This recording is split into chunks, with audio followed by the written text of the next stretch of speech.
All right, we're going to get started. Yeah. All right, we're going to call the third meeting to order. It's 7:31 p.m. All right. There we go. All right, 7:31 p.m. We're going to call the Town of Bay Harbor Island Special Council meeting to order. And if we can have the roll call, please. Councilmember Yasi? Here. Councilmember Tricochet? Here. Councilmember Salvo? Here. Councilmember Reed? Here. Councilmember Fuller? Here. Vice Mayor Bruder? Here. Mayor Leonard? Here. All All right. present? First, we have public comment. Anyone want to speak during public comment? It's an opportunity. You have Harris, right? All right, Harry, come on up. Good evening, Harry Bruder, 1281 94th Street.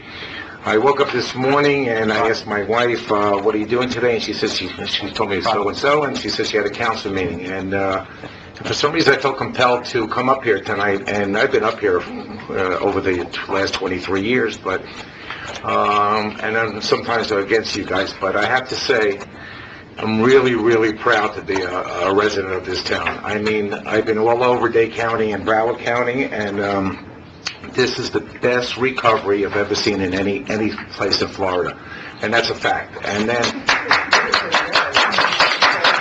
I also like to say that, I mean, I consider myself a pretty smart guy, and I've been in the real estate business for a long, long time, and I'm pretty successful. And it doesn't come by osmosis. The redevelopment of this town, and we've been through a lot of issues with it, and, you know, back and forth, and, you know, air rights, and, you know, how it should be done. But it's a true testimonial of the way you redevelop this town. It didn't come by accident, how it held up so well. And I really applaud all of you guys. And there's nothing to say. I mean, it's a thankless job. You know, you do 99 things right. You do one thing wrong, and you're like Hitler overnight. You know what I mean? You know, so I get it. And I got to say also, I'm a person who's got to say what it has to say. And I got to say, Ron and the chief, all the people in this town, you should only know, I wish this place was full of residents. They should only know how hard they work. I mean, my wife was on the phone with Ron, and I mean, I'll give you an example. The chief says, so Steffi says, what about looting? He says, let him try. Let him just try. We'll be waiting for him. And, you know, like, Ron gets paid to do a job here. He went so overboard. If I tell you he drained the water at 7 o'clock, he was out in the hurricane, you think he was like a weatherman or something. You know what I mean? It was unbelievable what went on around here. And the town is really, really, really something else. It really, to be proud to be here, you know, and everybody should be proud to be here. And, you know, you guys really, I thank you for doing a really, really good job developing this town again. And, you know, I wonder how we would have held up with the old town, you know, because we were going back and forth for so long with the development of the town, you know. And I don't think the town could have done really, really well with those old windows and the old jalousie windows and the way the infrastructure was. You know, if we didn't get this money to redevelop this town, I don't know if this town would have held up. And, you know, it's a true testimony because you guys... And like, I gotta say also one more thing that's on my mind. Just like Kathleen, she's a little bit more of an unfiltered than me. I can't believe it. I actually met somebody like that. But you know, when it does come time, like in my company, you know, and I have about 100 people working there, and you say thank you, and you say thank you. You know what I mean? And I say thank you to all of you. But eventually, give me 20 more seconds. And eventually, it comes time that thank you is not always enough. And, you know, these people have children, and these people have husbands and wives, and they're like my wife, they need some certain things, and, you know...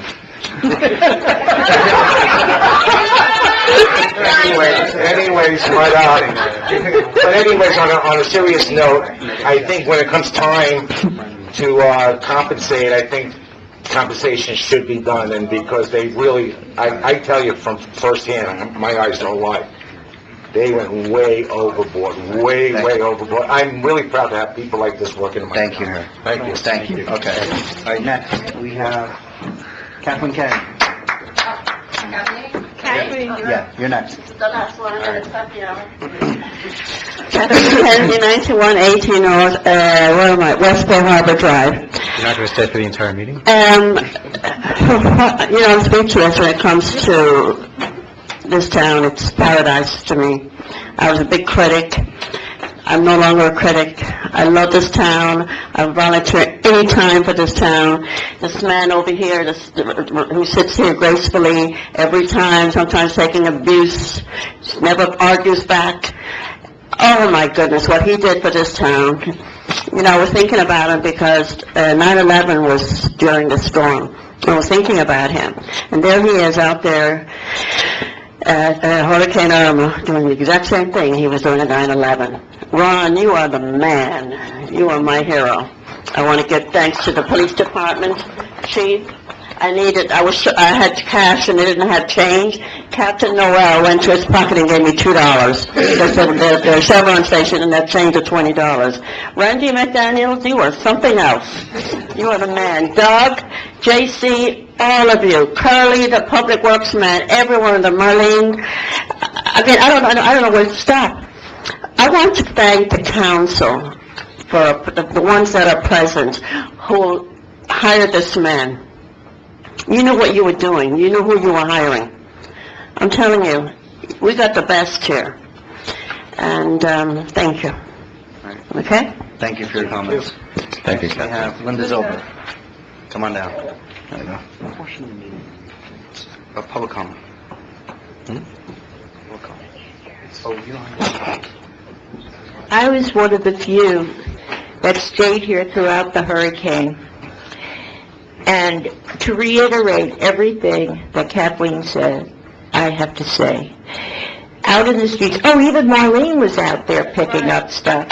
When I tell you, we have got a crew, JC, the police chief, the entire police department, Ron, Bridget, notes from the sky. I am telling you twice a day, on the phone, internet, it was fantastic. I guess there are 3 people that have lived here the longest. I'm one of them.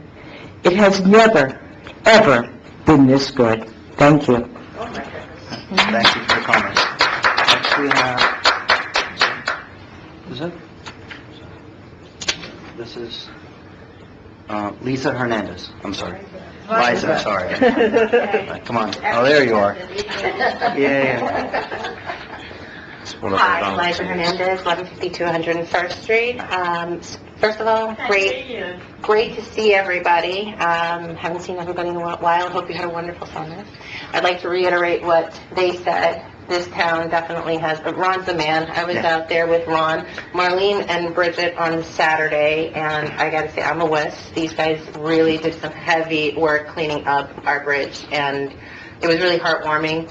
It's no coincidence that you've had people come up here and say the nice things that they do. That's what sets Bay Harbor apart. No matter how much there's bickering going on, it's a family.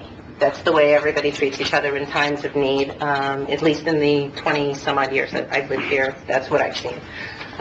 So, on that note, to that end, the reason that I am here was to discuss, typically, if Harbor Markets were running the farmers market, we would do a donation collection we did it for Haiti, we did it for breast cancer.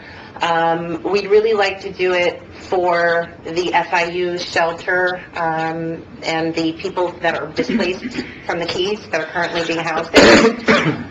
We don't have a drop-off location because we haven't started the market yet. And so what I wanted to ask was, is there a possibility for us to work with the town, in collaboration with the town and at the community center?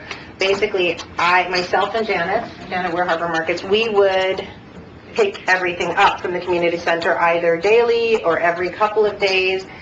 Maybe we just do it 3 days, we just choose 3 days, period, and do a collection, make sure the town knows that these are the 3 days they can come and deliver, and very specific items that there is a list of currently on FIU's site they need. Very specific, so there's not a lot of junk, because I know that, collections, you have to be specific, otherwise people bring things that they were going to throw out, which you don't want. If that would be something that the town would be interested in doing, we would take on the responsibility of getting it to where it needs to go, and we would post in our Facebook that it's a drop-off, as well as I'm sure Bridget would be posting on the town, just to get our town involved in helping as well. I know a lot of people want to. I think that'd be great. I think, and Ron, if you can arrange it just so we set up the drop-off, that'd be fantastic. Just give Bridget the list and probably could have it out tonight. Okay, fantastic, thank you. Thank you. And then the second order, October 29th is supposed to be our grand opening for the market. However, the owner of the piece of property that we were allowed to use has fenced both properties. Right. So we have somewhat of a dilemma. Could be worked out prior to. If it's not, I wanted to open up the discussion about the possibility of using the actual, it's on Sundays, most of the businesses are closed, and there is certain areas on 96th Street and King Concourse that the market could be on. They're wider areas, like How about the street in front of Town Hall? Right. Yeah, that's, the issue with having it, we tried doing it on the side streets before, and it's not visible, and it kind of took a turn for the fail. We want to do it on the When sidewalk. it's in, yeah, so, We talked about Dr. Whittle's space, the wide area. Have you Yes. talked to him yet? not yet. It was something that I wanted to approach the council with, if there was any other thoughts. So off of the main street, someone mentioned to me that there's a possibility that the owner of 1177 will not be building, but they will be sodding, and it'll be available for a while, so he may give it back to us. I just don't know when that's going to take place, because they still have to do the demolition and sod. So, Yeah, I don't know if that's gonna happen before. I don't think so.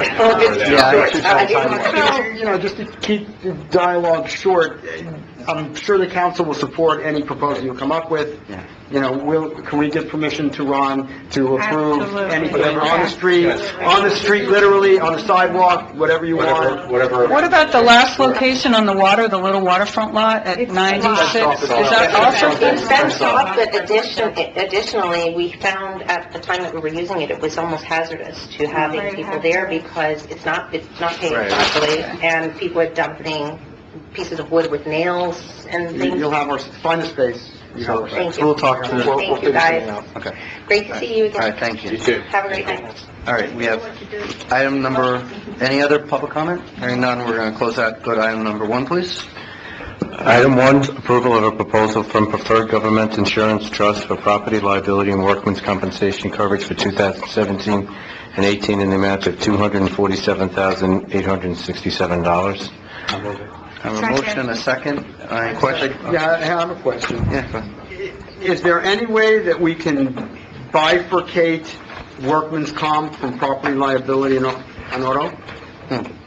Because if we can take the cheapest workman's comp and then the cheapest property and liability, we could save the town 15 grand or more? Yeah, we've had this issue before, and if we were going to do that, we would have to tell the proposers in advance that that's what we intended to do, so, because their numbers are based on the package. The whole. Yeah. Huh. Okay, well. So, Have that next year then? Can I just, and I needed to mention something, this proposal comes with a second-year option, so we could have the same price for the following year, and this was prepared before the storm, so there's a possibility these rates would not, Be the if we go out next year, it would be a little different. So, So it's a good, Yeah, we're coming off a 2-year agreement also with Gidget, and we were pleased with that, so if the council is so inclined, I would be inclined, I think I would recommend that you take the 2 years at this point. okay. so this is the second year of a 2-year? Or this is the first year? No, this is the first year. This is the But it's first, for 2 we years. come off of a 2-year agreement is expiring. Right. All right, any other questions? Hearing none, poll vote, please. Councilmember Yaffe? 4. Councilmember Tricochet? 4. Councilmember Salver? 4. Councilmember Reed? 4. Councilmember Fuller? 4. Vice Mayor Bruder? 4. Mayor Leonard? 4. It's unanimous. item 2, approval of an award of contract BHI 183 Brightview Landscaping Services for landscaping irrigation maintenance in the amount of $356,018.15. Catherine O'Leary is here, who helped us design the bid documents, the pre-bid, attended the pre-bid meeting, and then also did the analysis on what was the best deal for the town. We thought that it was a very competitive bid, if you could read the small print there. But one of the things, while they were very tight, one of the things that kind of stood out, and she pointed out, is a lot of the planting material that we use on a regular basis, that Brickman provides at a much better rate. So while it shows you $35,000 on a straight-up dollar amount, over the course of the year, that $35,000 would be more than that, because we use that material a lot. When something dies, we pull it out and we put it in. So we were just looking at it as to move it down the road. I'll move it. Second. Motion and second, questions? Well, I just had a comment. Yeah. I mean, just like our staff totally Irma overperformed. Our staff overperformed, our police force overperformed, and our public works department overperformed. The company that was not mentioned in all the comments that were made, and they're beautiful comments, most of them, is that the fact that these guys from Brightview were there on a week ago, Monday, less than 24 hours after the storm hit. These guys were out there, cleaning and primping and prepping our landscape corners. I mean, these guys were out there. They overperformed, I think, as well. They were very much... They certainly earned this contract. So, very much part of it. I know there's been some concerns about their proactivity, and I have to tell you that drives me crazy sometimes, because it's kind of money to them to point things out to us. So we really do. They've come up. They're much better than they used to be. They need to still do better. But in the whole, I can't agree with you more. They have been here every day. One of the first assignments was get the corners back, trim them out. It's because that's like one of the first things you notice when you come into town. They were here today working on the South Passage Park. We're trying to get them ready. We'll be ready for birthday parties this weekend, so. One of the things, I was at the Children's Trust, like I had mentioned earlier this afternoon, and the first questions out of the board members' mouths were, hey, how did your town do? How did you do? Is everybody okay? Is your town okay? And it's like, I was so proud to say that, if you go into my town today, you wouldn't know that there was a hurricane last week. Right. And, you guys obviously managed the recovery effort, but, these guys played a role.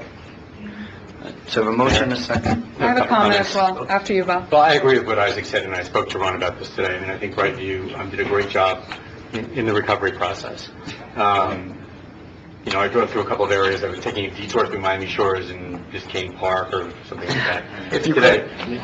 A lot of streets were blocked off, and it was still didn't even look like they'd really begun, the debris removal process. So, I mean, I really appreciate their efforts during this process. But I also told Ron that, as one of the original proponents of outsourcing, landscaping after the community enhancements project, over the last couple of years, I really haven't been, fully satisfied with the work that Brightview has done, particularly in the area of being proactive and coming to the town and recommending different types of plantings or removing plantings which, are not, or trees and shrubs which are not growing properly and it may not be appropriate for the area.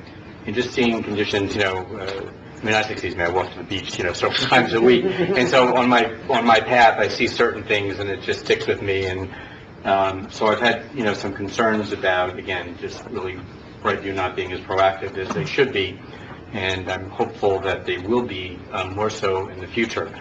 Ron pointed out to me that in the bid documents, there is a 30-day cancellation period without cause.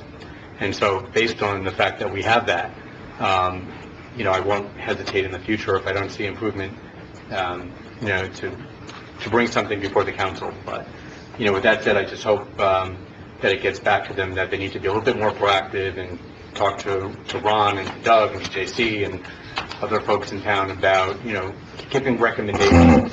Some of the plant material really shouldn't be where it is, and they need to be a little bit more proactive in making changes and making recommendations and just keeping certain areas cleaner than they have been. That's my comment. Yeah, I'd just like to ask if, for some reason, I think we're 100% restored with power now, correct? Almost. There's a few Okay, few damage. spots that are down to, they have one phase, so they have 110 instead of 220, so they have some power, but not enough to run everything in there. Right, and it seems like countywide, the biggest problems occurred where the trees and foliage interfered with the lines, and some of them are significant, and so it seems like we must have done something proactive to keep the lines cleared. FP&L does a lot of it, but, if we were, then kudos to you, and... I just wanted to mention, because I've had some discussions with FPL, not recently, but in the past with FPL officials, because I live in I'm on a grid of 28 homes that go out all the time, even on bright sunny days, usually because the palm front is dropping on a wire, or hitting a wire or something on the way down. Ron told me today that on 99th Street, that the power companies were out there, I don't know whether it was FPL or somebody else, folks from Mississippi, had to either trim or cut down 300 trees. Over 300. Over 300. And so, we need to be on top of FPL and look at ordinances in this town. I mean, we have some, right, on the books, but we just need to be a little bit more proactive about that and making sure that the property owners, on both islands are really taking care of keeping the trees and the bushes and everything else out of the lines, because some of the restoration could have happened even faster than it did if they didn't have to go out and cut, or when it's gone out, if they didn't have to cut down 300 trees or trim 300 trees. So, and we talked to FPL about that a couple of years ago. Ron and I met with Aletha Player, and then they walked around and they put some like hang tags on some of the houses on East Broadview, but they have easements, they have the right to go onto the property and cut as they used to do in the past. I remember after first moving into Bay Harbor, coming home one day and seeing like all the Alexander palms in my backyard gone. But I understood, at first I was annoyed, but then I understood why they did that. I think we need to be on top of them. Well, as I drove through North Miami, Keystone, I was out in Hialeah a few days after the storm. That was one of my biggest takeaways, is how much of this could have been prevented. It's miserable to be without power. I feel very grateful that, we're almost back. I know that in places like the Gables, they're looking at legal action, Pinecrest, and they're known for their beautiful trees, but there has to be a balance. So, I agree. I think that in April, before we need to maybe get code enforcement to go out there in April. Even sooner. And start, maybe going out there. I have a neighbor, I don't know who that is, who loves his trees, but his trees are huge and are on the power line. Ironically, a lot of the people that were against, a lot of the people who are against, or they're difficult to let you in to cut trees, they lost power. And they had no problem with you just cut it. So now would be a good time to, There's a lot of commentary about undergrounding, too. That's a conversation for a different time. All right, so we have a motion, we have a second. Barring any other comment, poll vote? Councilmember Fluor? 4. Councilmember Reed? 4. Councilmember Sarver? 4. Councilmember Chakosher? 4. Councilmember Yaki? 4. Vice Mayor Bruder? 4. Mayor Leonard? 4. Unanimous. Item 3, an approval of an award of contract to Calvin Giordano and Associates to conduct a comprehensive traffic study for the town in the amount of $22,000. All right, is there a motion? Make a motion. All right, Second. okay, there's a motion and a second. I have a couple of... Yeah, I have. I spoke to Ron about this also today. I'm not sure why we need a comprehensive traffic study right now. I mean, we've already set the new school traffic routes and so forth, and there was a traffic study before the Monarch, started building, and before the Bay Harbor, or the new Bay Harbor Hotel and so forth. And we also have a new project coming online, presumably soon, at the Taplin, what we call the Taplin property. And that's certainly going to require a traffic study, given, all of the retail and the commercial and the residential component. And so, I'd like to put that on them. when they get ready to come before us. Yeah, why? I just don't think, given the fact that that project is coming up, that we need to spend the $22,000. By the city as well, as well. Right. They have to do that too. I'm with you. So I'll remove my second then. All right. All right, so any other second, then we're going to move on to number 4. All right, number 4. Approval of an expenditure in the amount of $19,820.77 to underground the overhead telephone facilities on the West End Relief Bridge. I'm sorry, I don't know.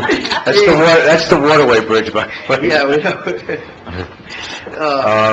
The electric undergrounding has gone well, but now it's AT&T and Atlantic Broadband. AT&T, because we're asking to do the work, it's going to be $19,000 for them to take their lines underground. And we're looking to use this as a leverage to Atlantic Broadband. Can we have a motion and a second? I'll move it. I'll second. A motion second. Public comment, Francis Newhart. So, of course. Mayor, Yeah, of course. Mayor, after public comment, I just had a few updates for the council. Yeah, of course. Francis Newhart, 1060 King Concourse. Before I question number 4. Oh, sorry. 4 minutes, 3 Take minutes. it right out. I'm going home. Flies when you're having fun, right? That's fine. Ready, set, go. Before I start, I wanted to know why this was not a regular town council meeting. According to our charter, if the mayor or 2 council members ask for this special meeting, they are allowed. The problem I'm having is, we didn't have a council meeting this month, and it says on the charter that we have to have 10 in a fiscal year. So, we're missing 1 for the month of September. Okay, getting back to this. She's right.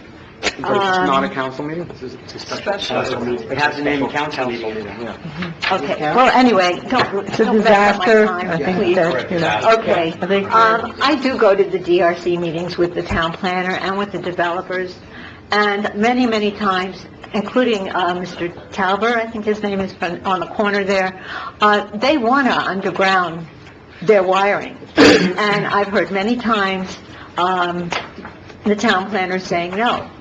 And after this hurricane, if you look around, there are a lot of hanging wires and a lot of telephone poles that are tilting or falling into the whatever. And I noticed that you are providing, or AT&T is providing, on the West End Relief Bridge. I don't see why this island is being ripped up entirely. It's not like the West Island, where it would be expensive. You've got roads and stuff that are going to need to be fixed once these projects are done. But this is the right time to do undergrounding. And like I said, we had hanging wires in our alley there. Telephone poles, they don't even put them on straight. So I do wish, and we still have wood telephone poles. I don't know about the rest of you, but we still have the wood. And they're disgusting. And other towns have changed, and there's no reason. I mean, you've gotten many, many compliments. It sounds like we have a lot of money in our budget, so why not do undergrounding for the East Island and for the business district? Thank you. Thank you for your comments. All right. This does not require a poll vote, so all's in favor? Aye. Anyone against? Approves. All right. Does anyone, we'll start from the end, so John? Yeah, we're not going to do our normal comments, I know, but I do want to say 2 things. First of all, I want to repeat what everybody else has said. Ron, you, your team, Chief, your team, Public Works, everybody, above and beyond. It's incredible. And watching, whether or not, is everybody just coming here essentially where you haven't slept for a couple of weeks and just repairing everything, getting everything up back online. I mean, I walked down, Bob and I both together actually walked around and we're talking to residents, making sure people were okay afterwards. And I can tell you, one of the first comments out is how they just raved about you guys. And that just says a lot. I mean, just directly from people's mouths saying they were in love with the fact that they got everything back as quickly as possible. And again, from, bottom of my heart, thank you very much for all your efforts. Second thing, for any of the people that decided to stay during the storm, the other thing I did get from a lot of people is they will not do it again. Please! If we have an evacuation order, for the few of you that thought it was a good idea, we got lucky this time. The storm missed us by 100 miles, and this is what it does. If we get another one, please reconsider staying and leave next time. We'll do our best to get everything back up and running again next time. Hopefully, there won't be a next time for a long time. Finally, the last thing, I just want to say, congratulations to Isaac Salver on his election as second vice president and future president of the Florida League of Cities. Absolutely.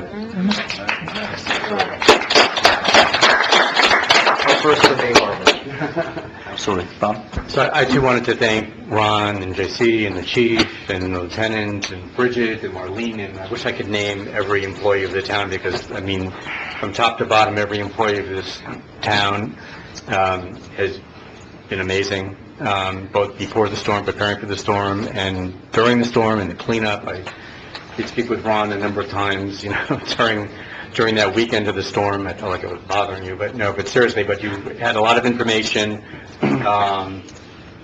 Bridget, all the, the code reds and the communication with everybody in the town through the social media, the phone, emails and so forth was really great because we all knew what was going on, and it was helpful, it's comforting, to know that, our town is here and is looking out for us and looking out for our properties when we're not here, and making sure, Chief, I know that you and Ron have been driving around and saw some folks coming in, from the west end and looking to do no good here, and, you chase them out, and, all around, everybody was really amazing, and, as has been said, this is probably one of the best, if not the best, communities to live in this entire state, and I thank you all for your efforts. All right. Thank you. Stephanie? First of all, I'm so glad to be back in town, even though it was extremely hectic, and I know I drove Ron crazy. Every 5 minutes, I kept saying to him, "Are you sure it's like what they say on television? Are you sure it's like what they say?" He was wonderful. I have to tell you that this town, I was gone for 3.5 months, and it's wonderful to be back home, and I can't thank you for all the texts and how wonderful you all were to my family. It meant the world to us to know how much people care for us. Thank you so much. All right. Elizabeth? I don't want to be a squeaky wheel. I do want to say that, particularly as the newcomer on the council, this was my first hurricane as a council member, and the communication and the information and the work that you guys did was it's really humbling to be part of a community where people work in the way that they do. And one of the little-known facts is that a lot of the volunteers that were out over the weekend cleaning up the causeway were actually staff members that we have here that were volunteering their time to come out and clean up. And to me, that's probably one of the biggest statements about Bay Harbor Islands. There's one other thing that I want to bring up, because I've gotten a lot of questions about this, is the new traffic pattern for school. First and foremost, school went back today, for those of you who are as excited as I am. A week and a half without school is like starting school all over again with your children. But I did get a lot of questions with the change in the traffic pattern, and speaking with the individuals and the staff here, there was a lot of rationale behind it. I think what's important to note, and one of the pieces of feedback that I got, particularly for those of you who are on streets where traffic has been routed to, is that it felt like there were a lot more cars. And in reality, the traffic pattern was created to keep our children safe and to keep police officers. I mean, we have 12 officers that are out every morning moving traffic, last time I checked, right? 12? Okay. So we have a significantly larger police presence in the morning, and with every one of those turns, we now have people using where there are stop signs rather than where there were not stop signs, and there are police officers at every corner where there's a major turn. And I happen to drive my children to school in the morning, and I can tell you, I watch the police officers watching those family members walking their children, and I want to thank you guys for that investment, because I know it's not just to get cars off of King Concourse, it was to make sure that every resident and every individual that walks through Bay Harbor Islands on their way to get to school has a pair of eyes on them now, watching and making sure that they're as safe as humanly possible. And for those of you who have questions, please do reach out, but I think it's important that everybody knows that was a generalized rationale from those who made the commitment to make that change as well. Let me know for 1 second, real quick, that just reminded me one thing, I apologize. Ron, one thing, if you could get a chance, the school zone lights, if you just make sure they're reset, because the loss of power for a couple of days, they were going off on the weekend, which means we're going to have a couple of days during the week where they won't be on, right? That's right. So we can get those fixed, thanks. There's one other quick comment. First of all, Marlene, welcome to Facebook. You're a wealth of information. No, seriously, I mean, the posts and Bridget's posts also, I mean, social media is great. So, there's a lot of information that you all provided, and the Bay Harbor Islands Police Department has an Instagram account. So if you're on Instagram, follow the Bay Harbor Islands Police Department, because there's also some great information and posts there as well, for which I thank you. I would like to give kudos to the entire staff, from Ron down to every employee, and I was very much aware. I was out there before, after, rode out the storm. This is really the first major threat that Mike and I actually rode out together, that we haven't been at work. I've been activated for the Alpha Bravo. I understand, the issues. I had a lot of interaction with, I should say, Commander Patrick there. Is that your new title? Mr. Prendergast. And I really appreciate the creative thinking. I mean, deputizing, for lack of a better word, volunteers. A lot of really good ideas were generated on the fly. And I know that we were all getting a lot of feedback from citizens. Sometimes, valid concerns, sometimes not, and, they would just need to, have explained, and that's sort of the feedback. And then we could see some of the other comments. So what you all don't see behind the scenes is, that there was a lot of communication going both ways, and, for the most part, completely and utterly well handled. And I also drove through other jurisdictions before the curfews were lifted, and I felt extremely secure. We feel like we can pretty much provide our own security, in a bad situation, but I slept like a baby in my 85-degree bedroom for 2 nights. So that's okay. I was able to sleep well because I was truly impressed as a law enforcement professional with the security that we had provided us here. And as far as all of the other services, the cleanup, Patrick had one job, but he would drive around in a pickup truck and pull up palm fronds. Everybody was multitasking, which is really what you need to do in this kind of an emergency. Everybody was proactive. Everybody was calm. And, some people, when they're upset, they mistake calm, rational, stable demeanors with a lack of concern. And that's not really what it's all about. That's not the truth. And I really appreciate that we have so many staff members, Ron, Patrick, just about everybody. You don't see anybody here running around, like a headless chicken.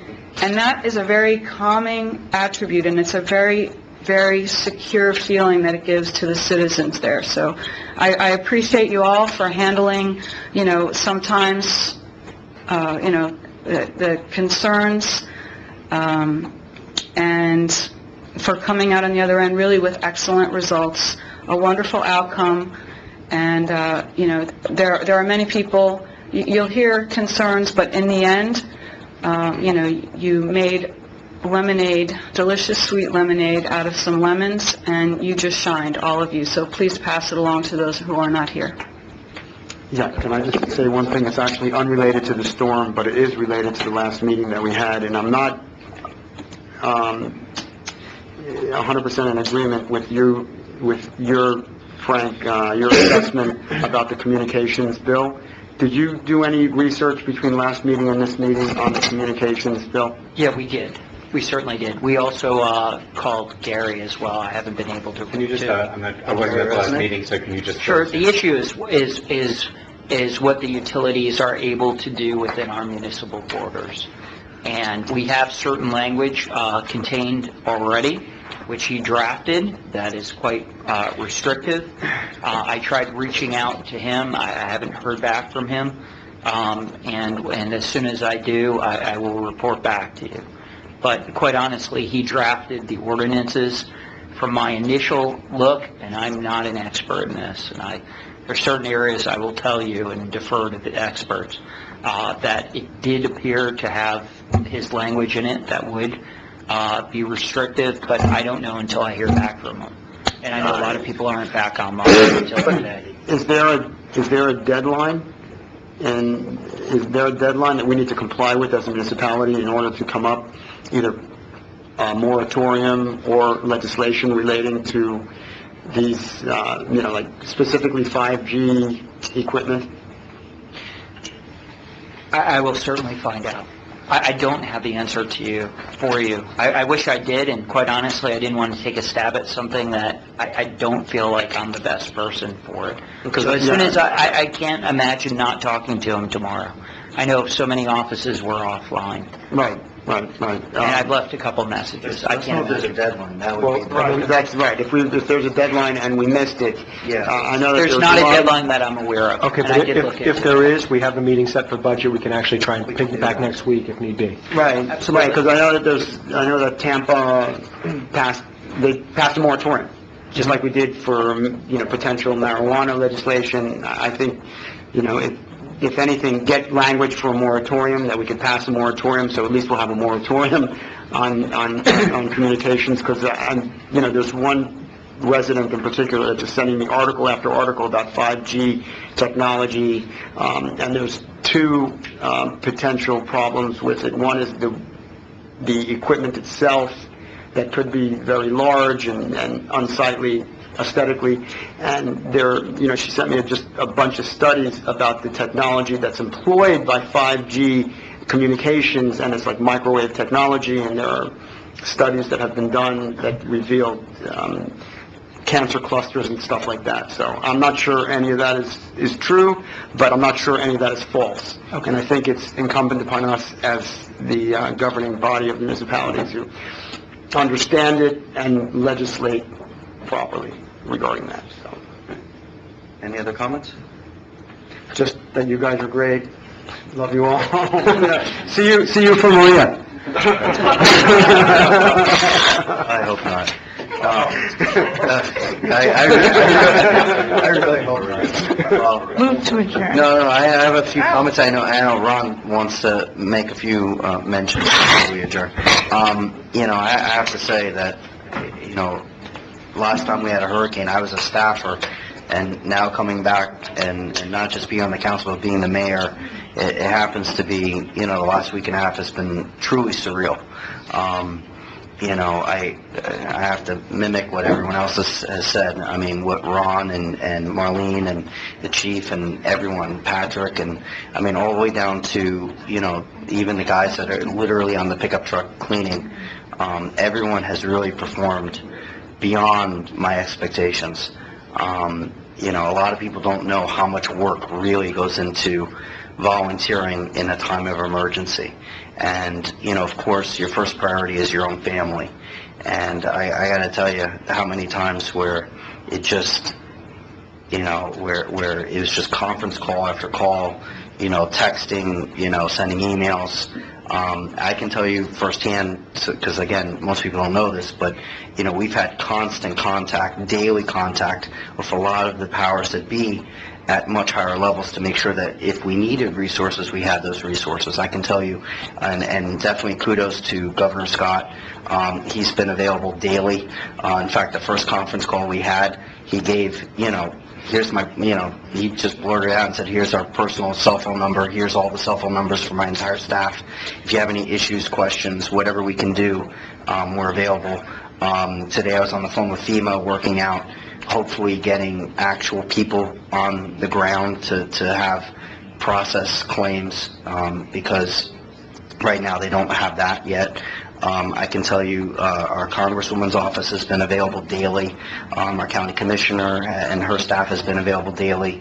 There's a lot of work that goes into it, and there are a couple days where I think I talked to Ron so many times, my phone probably died just talking to Ron. As we speak now, there are still people that don't have power. So, even though that most of us, probably everyone in this room has power, there's still those that are more needy than others. So we should never forget the fact that how blessed we are, and truly how blessed we are that storm could have hit us directly.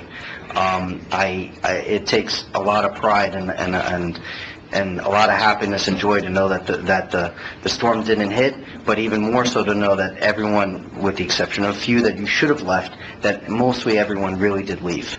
And when the order goes out to have a mandatory evacuation, everyone should have left, because had this storm actually hit, we would be having a very different conversation tonight. We probably wouldn't be having the conversation, and we should really be thankful for that.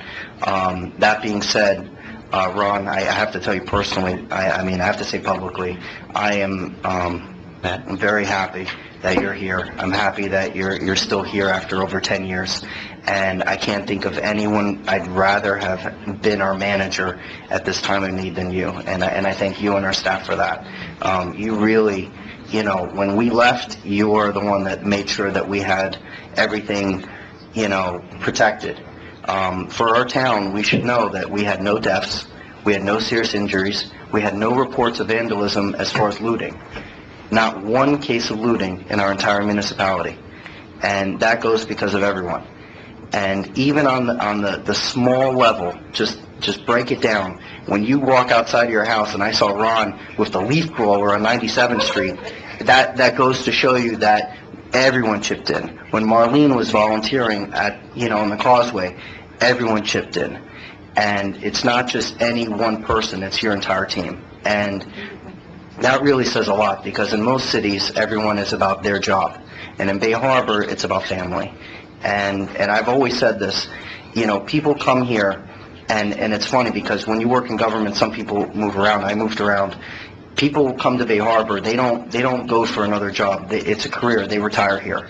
And it's because you really is a family. And thank you so much to all of you guys, because really it is a family. To Patrick, all you guys, you really made our town safe and protected us when we needed it. And that's what matters. So thank you. Ron? Yeah. Before I just have a few things to tell you. Cleanup operations, still ongoing. That gigantic pile, hopefully the grinder is going to come Friday and start and make that into mulch, and they'll be hauling that away. It's either going to happen Friday, Saturday. The piles still continue to come out. They magically appear. Our FEMA contractor will be back on Thursday to get them, or Wednesday. Our regular bulk pickup will be picking up the regular smaller piles, but every once in a while a gigantic one appears. So that's on cleanup operations. You'll see the sweeper out there. They were great. And it's just to get things back to normal.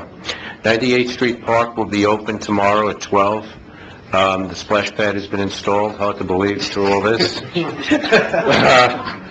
So it'll be the only park that's open right now. We're still doing a couple of things in the other ones. So that was something that we have that out also announced. This is a police department issue, and it's a critical thing that came to our attention. There is a state audit is done to the police departments, and one of the things that was pointed out is there needs to be a separation of our networks from police and on the general side. And it's really due to security and the kind of information that goes through the network. So you're talking about like NCIC and all yes, that? Yes, okay. It has to be separated out. They don't give you much time to do it, believe it or not. The audit was pointed out, we're not the only municipality that had this. We were going to try to do a quick patch kind of thing to buy us time, but actually I think that would have jeopardized the system, and Roberto has recommended that we just separate the system, and it will cost about $40,000. That was his estimate. We do need to bid it out, and we're working on that now, but I just wanted to give you an idea that we're going to do this quickly, and you'll see it very shortly in the meeting for approval. But I need to kind of move on this fast, and I can't believe they don't give you time to really do this, because it is a big undertaking. But will it be on the next agenda? It would be. I can't be on the next Friday, but it would definitely for approval. I would ask that you give me the authority up to $40,000, no more than that. If it's more than that, then I won't. Who's mandating it, FDLE? It's actually, I think, a federal one. Sean, if you could... Councilmember Reed, the FBI has really changed how FDLE does their audits. They really cracked down on the state FDLE audit process. So the feds actually came in and asked for more restrictions from FDLE, so they upped their audit on this. So that's pretty much where it stemmed from, the FBI. Thank you. Now, let me ask you a question, is that for all the systems or just the computers that have access? Do you have, in other words, do you have computers that don't have access? Are you going to have like a separate terminal that's just for that, or all the PD side will be separated from the town side. I mean, there'll be some cross-connect, but all that investigative tools will be totally But is that the requirement, or is it that we can just have a separate terminal, or does that just not make sense? Server, right? It's the server, no, it's the whole system. We won't have a shared server any longer, so our emails, you gotta remember, any email, any chat room that's linked to either our mobiles or to our desktops will now become separated. Okay. So how does it work if one of us emails one of you? Then it's in both servers, right? That's technically above my ability to answer that question. The way Roberto explained it to us is that we'll now have an independent email. So instead of going to Bay Harbor All, if you went to, say, Sean Hemingway at BHIPD, I would get it, and then you would have to email Ron separately. Well, I guess if there's anything that we need to know that we shouldn't, contact you for some reason, if it puts it into our server, just let us know. Again, the emails, if they go to both, it will, and that was just their point. It will have that firewall. It'll automatically There will be no split it. cross-contamination. Correct. Lastly, I just would like to just spend 2 minutes. You've been thanking me all night, and I appreciate that, but I have to tell you, the people I work with are amazing. They make you look good. They make this town look good. It's been mentioned that it is a family. Nobody's above doing somebody else's job, whether it's picking up garbage on the street, picking up a palm frond. It's really, it's really amazing. I'm going to come to that in a minute. The police department, Sean brought things to my attention that I wasn't really thinking of, but it's great to have somebody that, you're not thinking for them, they're thinking for you. And the first thing that he pointed out to me was, was number one, security and showing the flag and making sure everybody felt comfortable seeing somebody out there. But his second thing, it was very important to me, and I didn't realize it right away, was he would mention looting, and I'm like, looting? I'm like, it just, and he has a very well-developed plan called Force Field. The other departments are involved in it, and God forbid we were to be overrun, aside from probably putting the bridge up, everybody's trained in to respond to each other's municipality and help put down any kind of problem. They're all trained in it, and, it was really amazing to see. It just happened to be in the car. We were going over the bridge, which I really, at that time, wasn't even comfortable going over the bridge. And we saw a car, right, as soon as they saw us, they stopped, literally on the top of the bridge, on the Basco span. Did a quick 3-point turn and then took off.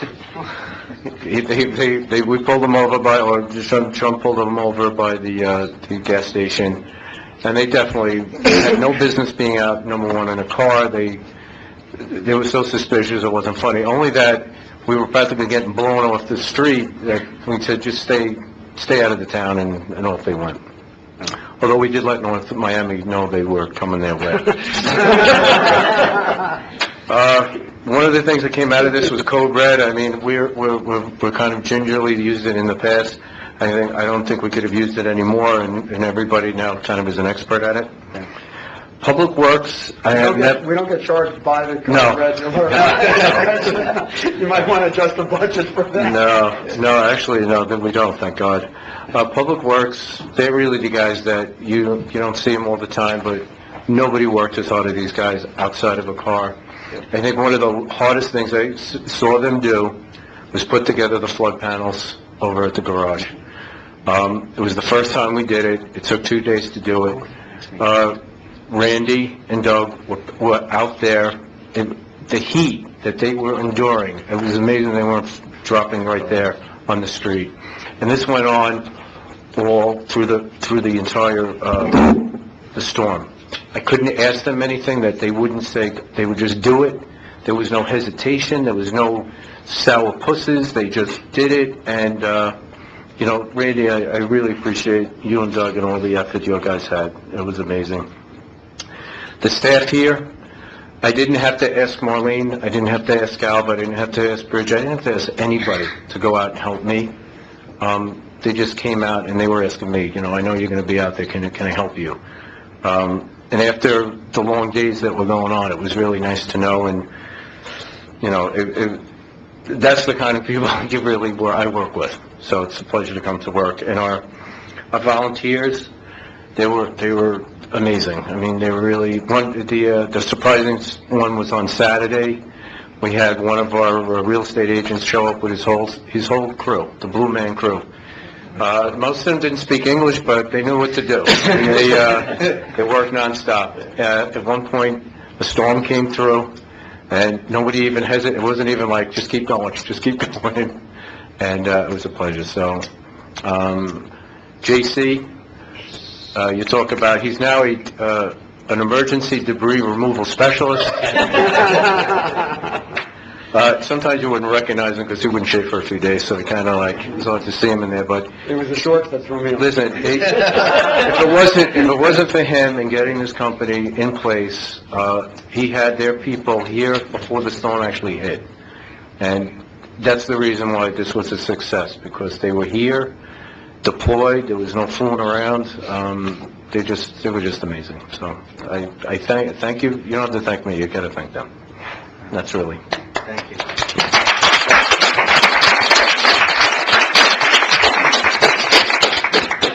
With that, we're going to have a motion. Move it. And a second. We're adjourned at 8:27.